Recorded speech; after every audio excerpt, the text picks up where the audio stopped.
Channagiri police ಠಾಣೆ ಧ್ವಂಸ case ಪೂರ್ವ ನಿಯೋಜಿತ ಕೃತ್ಯ. ಆರೋಪಿಗಳನ್ನು ಬಂಧಿಸಿ ಅವರಿಗೆ ಕಠಿಣ ಶಿಕ್ಷೆಯನ್ನು ವಿಧಿಸಬೇಕು. ಇದೊಂದು ಪೂರ್ವ ನಿಯೋಜಿತ ಕೃತ್ಯ. ಆರೋಪಿಗಳನ್ನು ಮೊದಲು ಬಂಧಿಸಿ ಅವರಿಗೆ ಕಠಿಣ ಶಿಕ್ಷೆಯನ್ನು ವಿಧಿಸಬೇಕು. ಇಲ್ಲದಿದ್ದರೆ ಬಿಜೆಪಿಯಿಂದ ಉಗ್ರ ಹೋರಾಟ ಮಾಡುತ್ತೇವೆ.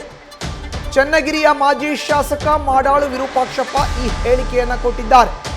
ಚನ್ನಗಿರಿಯ ಇತಿಹಾಸದಲ್ಲಿ ಈ ರೀತಿಯ ಘಟನೆ ಆಗಿದೆ. ರಕ್ಷಣೆ ಕೊಡಬೇಕಾದ ರಕ್ಷಕರಿಗೆ ರಕ್ಷಣೆಯೇ ಇಲ್ಲದಂತಾಗಿದೆ.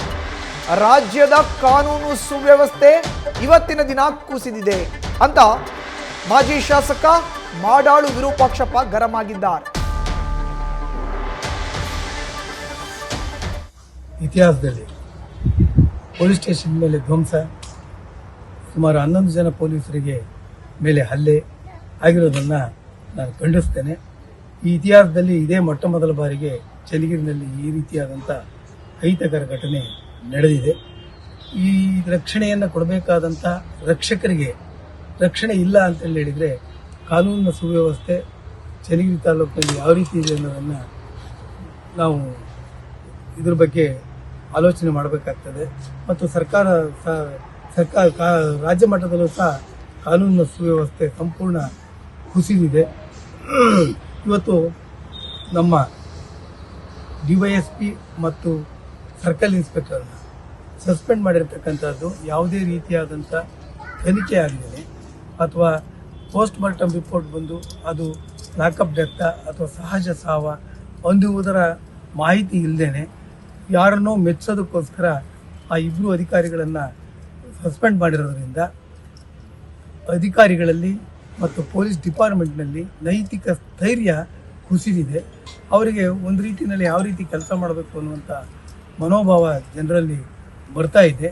ಇದನ್ನು ನೋಡಿದರೆ ಈ ಜನರಲ್ಲಿ ಒಂದು ರೀತಿಯಲ್ಲಿ ತಪ್ಪು ಮನೋಭಾವ ಬರ್ತದೆ ಅಂತ ಕಾಣುತ್ತಿದೆ. ಇದೊಂದು ಪೂರ್ವ ನಿಯೋಜಿತ ಕೃತ್ಯ ಅಂತ ಅನ್ನಿಸ್ತದೆ. ಸಾವಿರಾರು ಜನ ಕೆಲವೇ ನಿಮಿಷಗಳಲ್ಲಿ ಸೇರಿ ಪೊಲೀಸ್ ಸ್ಟೇಷನನ್ನು ಧ್ವಂಸ ಮಾಡತಕ್ಕಂಥದ್ದು, ಪೊಲೀಸು ವಾಹನಗಳ ಮೇಲೆ ಹಲ್ಲೆ ಮಾಡ್ತಕ್ಕಂಥದ್ದು, ಪೊಲೀಸ್ ಅಧಿಕಾರಿಗಳಿಗೆ ಕಲ್ಲೊಡಿತಕ್ಕಂಥದ್ದು, ಇವುಗಳನ್ನು ನಾನು ಖಂಡಿಸ್ತೇನೆ. ಈ ರೀತಿ ಯಾವುದೇ ಕಾರಣಕ್ಕೆ ಆಗಬಾರ್ದು. ಮತ್ತು ಏನು ಈ ರೀತಿಯಾದಂಥ ತಪ್ಪು ನಿರ್ಧಾರ ಕಾನೂನನ್ನು ಕೈಗೆ ತೆಗೆದುಕೊಂಡಿರತಕ್ಕಂಥ ಆರೋಪಿಗಳಿದ್ದಾರೆ, ಅವರೆಲ್ಲರನ್ನ ತಕ್ಷಣ ಬಂಧಿಸಬೇಕು.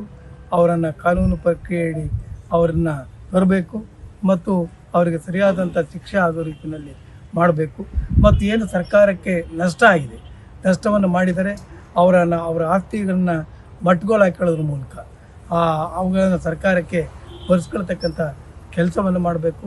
ಮತ್ತು ಯಾರೋ ಅಧಿಕಾರಿಗಳನ್ನು ಮೆಚ್ಚೋದಕ್ಕೆ ಅಥವಾ ಜನರನ್ನು ಮೆಚ್ಚೋದಕ್ಕೆ ಸರಿಯಾದ ಸಾಕ್ಷ್ಯಾಧಾರಗಳಿಲ್ಲದೆ ನಿರಪರಾಧಿಗಳನ್ನು ಯಾವುದೇ ಕಾರಣಕ್ಕೆ ಬಂಧಿಸಬಾರ್ದು. ಯಾರು ಸರಿಯಾದ ಸಾಕ್ಷ್ಯವನ್ನು ಇಟ್ಕೊಂಡು ಯಾರು ಆರೋಪಿ ಇದ್ದಾನೆ ಅವನನ್ನು ಬಂಧಿಸಿ ಅವನನ್ನು ಶಿಕ್ಷೆಗೆ ಗುರಿಪಡಿಸಬೇಕು.